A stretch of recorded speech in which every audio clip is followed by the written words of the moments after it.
আসসালামু আলাইকুম। সবাইকে চড়ুইভাতি চ্যানেলের পক্ষ থেকে শুভেচ্ছা। কেমন আছেন সবাই? আজকে আপনাদের জন্য নিয়ে এসেছি আরও একটি মজার রেসিপি, মাছের পাকোড়া।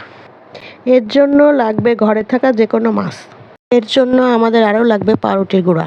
এর জন্য লাগবে আরও একটি আলু অথবা পাতাকপি কুচানো। আপনারা চাইলে অন্য সবজিও দিতে পারেন। এর সাথে যে মশলা লাগবে: ধনিয়া গুঁড়া, ভেজে নেওয়া শুকনো মরিচের গুঁড়া, গরম মশলার গুঁড়া, গোলমরিচের গুঁড়া, আদা রসুন বাটা, ম্যাজিক মশলা।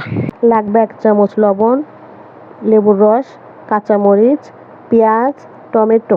ভাজার জন্য লাগবে সয়াবিন তেল, 2 রকমের সস, চাইলে দিতেও পারেন নাও দিতে পারেন। প্রথমে সিদ্ধ করে নেওয়া লবণ হলুদ দিয়ে মাছগুলো কাটা ছাড়িয়ে নেব। বাসা মাছগুলোর ভিতরে দিয়ে দেবো লেবুর রস।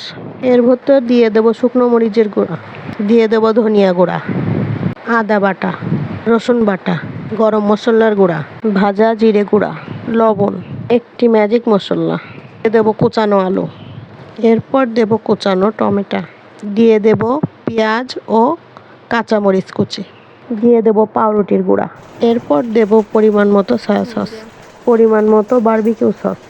উপকরণগুলো দিয়ে সুন্দর করে মাখিয়ে নেব। এরপর লম্বা লম্বা করে পাকোড়া শেপ দিয়ে নেব। এরপর দেখতে পাচ্ছেন আমার পাকোড়াগুলো সব শেপ দেওয়া হয়ে গেছে। এরপর গ্যাসের চুলাটি অন করে নেব।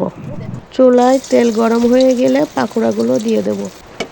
পাকোড়াগুলো লাল লাল হয়ে গেলে উঠিয়ে নেব।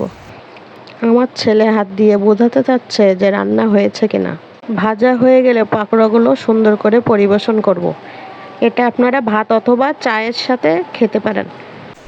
সবাই দেখেন আমার ছেলে কত মজা করে সুন্দর করে খাচ্ছে। এতক্ষণ ধৈর্য ধরে ভিডিওটি দেখার জন্য আপনাদের সবাইকে ধন্যবাদ। ভালো লাগলে আমাদের ভিডিওতে অবশ্যই লাইক, শেয়ার ও কমেন্ট করবেন।